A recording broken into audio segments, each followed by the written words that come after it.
Well, welcome back. Thank you so very much for joining the next episode of TMT with Mike O'Reilly. My guest is the very special David Grossman, the Vice President for Regulatory Affairs at the Consumer Technology Association. Thanks so very much for being here. I really appreciate your time. Thanks so much for having me, Mike. Well, I wanted to get your impression. You have a very broad portfolio of issues and agencies under your purview, but one is kind of really taken the star highlight over the last many years, and that is the Federal Trade Commission. Yeah. I wanted to get your impression on its direction, its thoughts. Over the last couple of years, it's really taken some very interesting or unique approaches to its agenda and its legal authority, and I want to get your views overall in a broad sense on where you think it's gone. Yeah. Well, we've really seen a radical departure of how the Federal Trade Commission had operated for decades.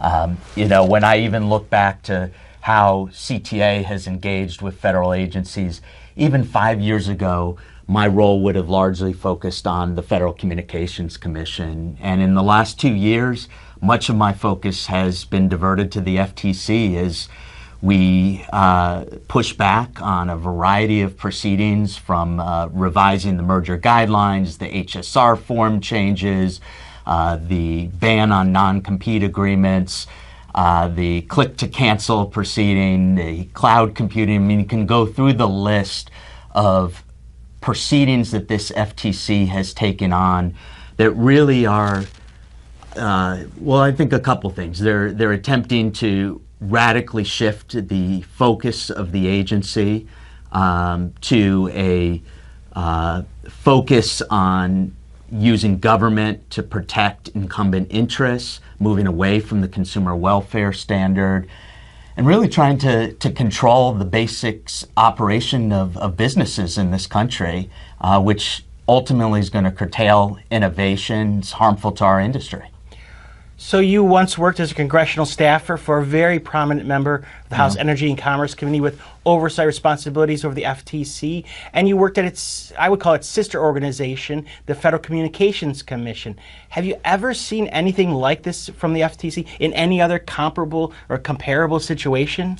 I have not, no. I thought long and hard about it, and we've certainly researched when it comes to the merger guidelines going back to the origination of those in 1968.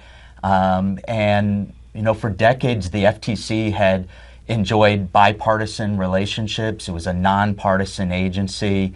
And you see that really in the resignations of former commissioners Christine Wilson, as well as Commissioner Phillips, and the reasons that they left the agency from a process standpoint, procedural issues, and just also strong employee dissatisfaction. I think we'll get to that in a little bit.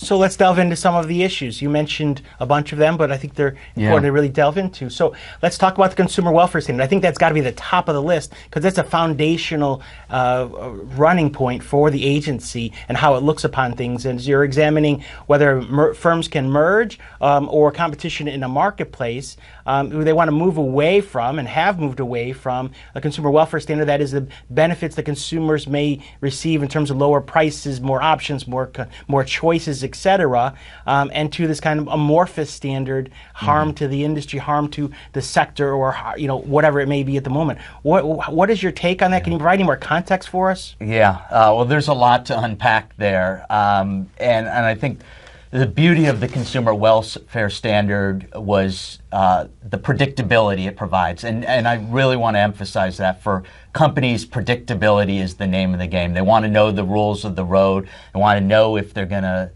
seek to pursue an acquisition, that the rules aren't going to change in front of them. And also, I think, and this goes to a point I made just a moment ago about the lack of politicization of the FTC historically, and I think the consumer welfare standard provided the means to do that. That all is gone today, and that predictability that companies have enjoyed is gone. And also, I get this question a lot. Why is it that so many of the most successful tech companies are U.S. based? Why don't we see that same innovation in Europe and elsewhere around the world. And I'd say it's been the fact that we've had that predictability, a light touch regulatory approach that has looked at each transaction on its merits, and when they've been pro-competitive, pro-consumer, they've been allowed to proceed forward. And again, all of that is out the window today. What is the CTA's viewpoint or perspective on the FTC's action on non-compete agreements and clauses? Yeah. We very much are opposed to the FTC's action. We recently joined an amicus brief with the National Retail Federation and several other leading trade associations challenging the legality of the FTC's ban. So I think there are two core issues here. There are the legal authority issues, and then there's also the substantive policy issues. So on the legal front, and this is something that we've seen this FTC do, is really remake their interpretation of unfair methods of competition, Section 5 of the FTC Act. They don't have rulemaking authority under Section 5, but they have, in this administration, interpreted the Act in order to do so, and that from a procedural standpoint and on non-competes, they really have, they've gone far outside of their legal authority. From a substantive policy perspective, well, actually, let me go back on the legal piece as well. This has traditionally been a state's issue, and several states have acted. And I think what really gets me is the rescinding of existing agreements. So this is not just forward-looking, banning non-competes in the future. It's going into agreements that businesses have reached with employees and unwinding them and setting a date by which they have to do so. From the substantive standpoint, you know, companies have trade secrets. They have confidential proprietary information that needs to be protected, and non-compete agreements are a way to do that. And in exchange, employees get various benefits that come with that. For example, it might be a 6-month severance that comes with that non-compete agreement. So we're challenging it. We've joined with NRF and others, and this is in the Northern District of Texas, and I think we're going to prevail. So let's turn to, you mentioned click to cancel. Yeah. Let's talk a little bit about that. In that situation, the Commission's taken a very broad approach to trying to cancel the ability of consumers to have subscriptions, that have the companies offer services, and that the consumers have some new right to stop altogether, click a button, and end that. But there are many examples provided in the record of beneficial situations that consumers enjoy today. They'll be completely eliminated. The FTC seems to ignore that going forward. What's your take on that, and what does it mean for CTA members? Yeah, well, I think this is all part of this broader theme of moving away from looking at what is the impact on consumers, what is the harm caused, and I think that's, you've known me for many years. You know that I've fought for consumers in every role that I've had.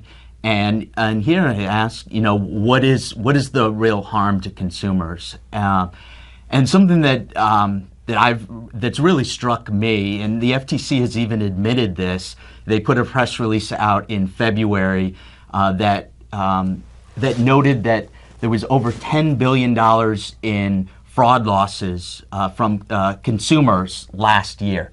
That number is astronomical, and I'd ask, well, what is this FTC doing about that? So here they're spending all these resources taking cases to court when consumers are losing billions of dollars to impersonation fraud and other scams each year.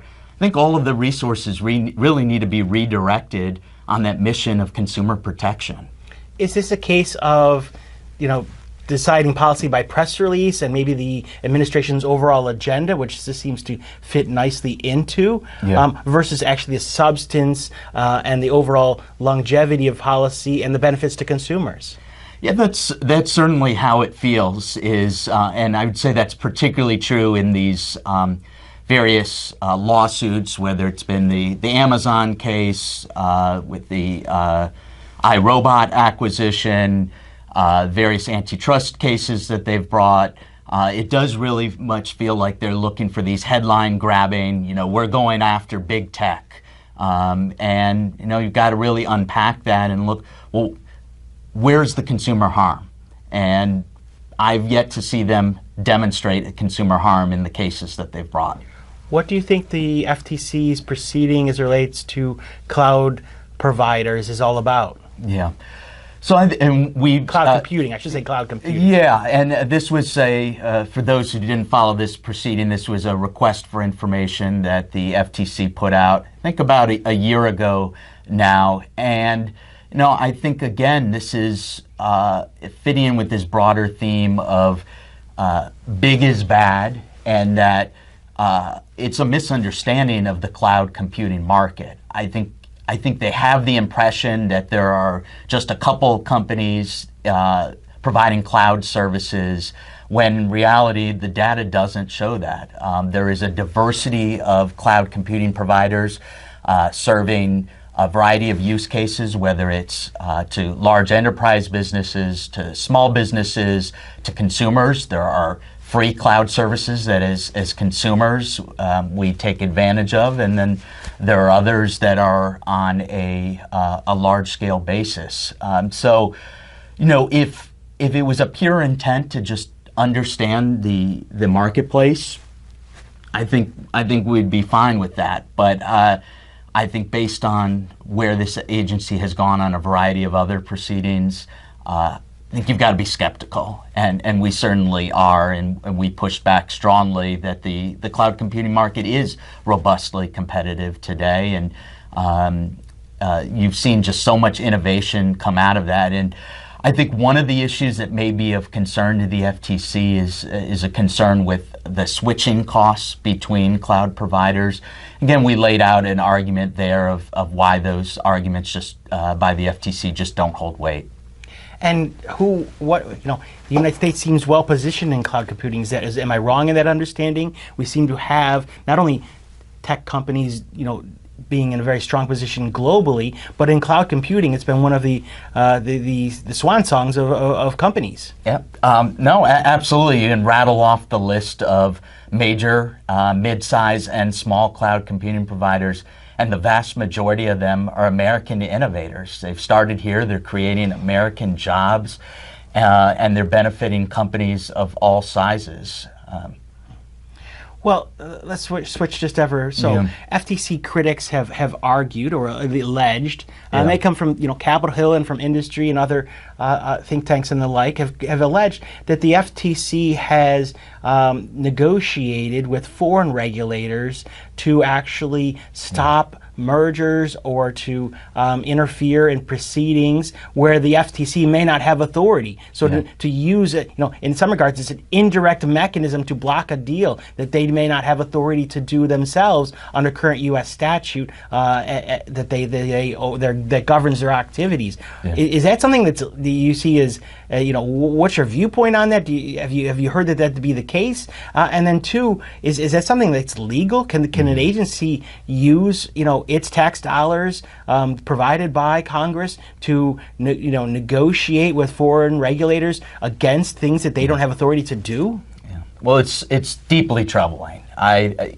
think we first started hearing about this about a year ago, and I don't recall which of the transactions. I know most recently you have the Amazon iRobot deal, and the House Oversight Committee, led by Chairman Comer, has launched an investigation specifically into uncovering and trying to understand how the EU and US work together. As we understand, FTC has staff that were embedded in the EU. They may still be there. They certainly were at the time. And even the EU in their press release announcing that the Amazon iRobot acquisition was no longer going to happen, they specifically thanked the FTC for their collaboration. And from a a U.S. innovation standpoint, it's just unfathomable that, and I have to imagine if you're a foreign country and you have this opportunity to collaborate with the home government of these companies to take them down, potentially to the benefit of your own domestic competitors. I mean, they should be salivating at that opportunity, and it just really is a shame that that U.S. regulators would seek to collaborate. I won't go further than collaborate in terms of a terminology, because that certainly is out there and has been demonstrated to be the case. They've publicly admitted to it. From a congressional authority standpoint, I think it's something that is subject to this investigation that Chairman Comer is looking into. The optics of it certainly don't look good. The FTC's also been criticized for the procedures it's operated, and for how employee morale has really sunk to new lows compared to its history and other agencies. Is there any reason to have shoddy processes? And I look particularly, and you mentioned the comments from the departed former commissioners at the FTC, and I also think about process reform that you and I worked on at the FCC, and on the Hill. Like, how do you improve an agency? This seems to be going the direct opposite. That's at least subject to at least one congressional investigation and report that we've seen, and I'm sure there's more coming. What is there any justification for running shoddy processes and driving down employee morale? Not at all. One of the first things that I observed, and it's something that I saw on Capitol Hill, and then once I was at the FCC, really saw firsthand, agencies depend on career staff. Just to the fundamental operation, and certainly a Senate confirmed individual has the right to come in and bring their agenda and push their priorities, but it doesn't give them the right to treat staff poorly. There are a number of examples that have been brought up by those within the FTC of some of those practices that have occurred. And, it's no wonder that so many career staff have left the agency. In a 20-year period, and the data shows, is the most number of senior staff that have left at any one period of time in the last 20 years. History has shown that the FTC occasionally gets Congress's attention and gets reformatted. Do you think that the process problems are likely to be addressed by Congress going forward, that it's something that they need to look at, and how the agency operates? Yeah, I certainly think they do. We're already seeing that through the appropriations process. We've seen requests in the FY24 budget where the chair had asked for over 400% increase in their appropriated budget, and that was rejected. So we're already seeing it from an appropriation standpoint, from an oversight. Several committees, both in the House and Senate, have had the FTC chair and commissioners to testify. And oversight through hearing is certainly one of the most effective ways to shine a light on practices within an agency, and also to bring about change. As to the prospects of legislation that might overhaul the FTC, I think that slim to none for this year, leading into a presidential election, but I think it has to be on the table, and there are a number of members of Congress on both sides of the aisle that have expressed an interest in seeing reforms. In the short term, do you think that the FTC is winning by losing? I mean by that is, its precedents may not last. It's being challenged in court. You highlighted a couple issues where you're challenging legal interpretation of the substantive aspects of different proceedings that they've put forward. But they ultimately lose those cases. But in the meantime, it is in some regards, scaring the marketplace into not merging or not taking particular actions, and that with combined with DOJ, its partnership on the merger guidelines that they put forward, does that scare the marketplace? And what does that mean for CTA members who many times thrive off innovating and then merging and then starting again? It absolutely does. And I don't have numbers right in front of me, but certainly from an anecdotal standpoint, we have not seen the high dollar merger acquisitions that we had seen in previous years. So yeah, I think it absolutely does keep companies on the sideline. This has a harmful impact on small businesses and startups. You know, you come to CES, and I would encourage all of your viewers to do so. One of the things you'll notice, no one company dominates CES. It is a that's impossible. There are millions of square feet of show space, and we have an area of the show called Eureka Park, and it's just startups from all over the world. And if you walk around and you ask them what is their dream in terms of an exit path, acquisition is usually first on that list. And so this current regulatory environment is certainly chilling investment. It's keeping mergers from moving forward. I do hope we see changes, whether it's a new chair, same administration, or a change in administration. I think right now, though, people are waiting on the sidelines. When you look out in your current seat, yeah, and you think the longer term, this FTC has been challenged in court on a number of proceedings and has lost time and time again, has a very shoddy record in terms of sustaining its decisions in court.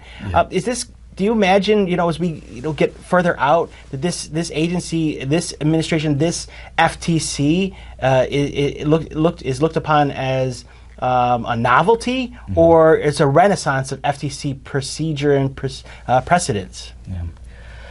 Well, you can't erase history, and so certainly this window of time is going to be remembered as one in which the FTC was radically altered. I hope that there will be lessons learned from it that can lead a future FTC to return to the ways of the past, bipartisanship, of predictability for industry, and also let's not forget consumers, and that means focusing on fraud.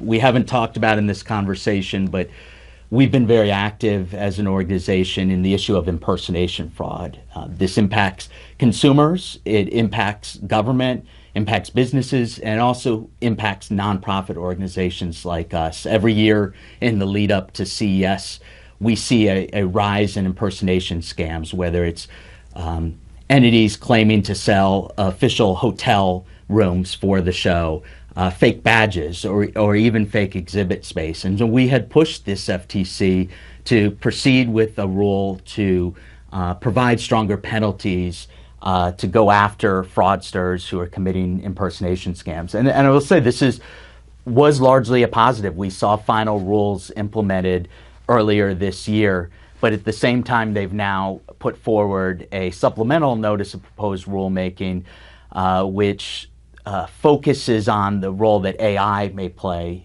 in going after impersonation fraud. And the fear there is that they're so broadly interpreting the rules and statutes such that just because a platform, an app, a website is used to commit impersonation fraud or impersonation scams, that company or that website could be held liable. And that's a really dangerous precedent to set. So that's going to be something we're going to be looking at closely in the coming months as the FTC moves forward. Interesting. So you mentioned this, you mentioned the election coming up in November. Yeah. Do you envision that no matter who wins the election, we're going to see a different FTC in terms of personnel and policy direction? And maybe on the flip side, can you imagine a scenario where Congress would ever let a new head of an FTC move forward without having some commitments and understanding of the direction? Mm-hmm. I mentioned the long-term perspective. I envision that Congress is going to have its say. They didn't appreciate how this chair was selected, and I think that this a new administration, whether it be a second administration of the current president or a second administration of the former president, is going to have a different approach than the current formulation. Is that unfair? And what is your take on that? No, I think it absolutely is fair. And you referenced the process in which this current chair was confirmed, and I think that still. For particularly Senate Republicans, in terms of a reminder to your viewers that she was nominated to be commissioner. Once she was confirmed, it was only after that point that she was designated the chair. And so that really rubbed a lot of people the wrong way in terms of how she came to be the chair of the agency. But second to this question of a change in administration, conventional wisdom had said, if a Republican takes over in January of next year, that we're going to see a radically different FTC. I don't know. And the reason I say that, and you probably saw that Wall Street Journal story a couple months ago of the term conservatives. There are several, I don't know how large that number is, of Republicans in Congress who think that the chair of the FTC is doing a great job. And I think that's driven by this populist view. I think some of it is driven by the big is bad, which crosses both Democrats and Republicans.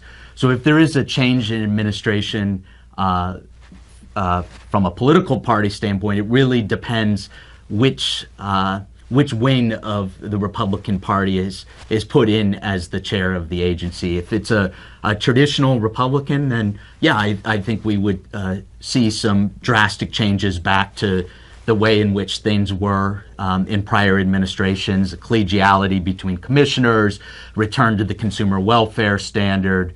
But if not, maybe we don't see as many wholesale changes. And are you expecting a change if this president is reelected? Are you expecting the current commission to change over? I mean, I know that it's tradition for the second term of a presidency to have new options. Do you anticipate a different direction? And how about you mentioned the bifurcation of the Republican Party? There is a slight bifurcation in the Democratic Party. There are definitely business-centric Democrats. There used to be much more. There used to be many more of them, but there's still many that they would follow these issues closely and have a problem with the direction of the current commission. And do you see that changing the formula going forward? Yeah. So I don't have a crystal ball to say who the chair will be in a second Biden-Harris administration. Most people think that this chair will leave and we'll have an opportunity for a new chair from if the current president is reelected, and then we'll just see which direction they go with that, and what Congress says in that. So we'll see.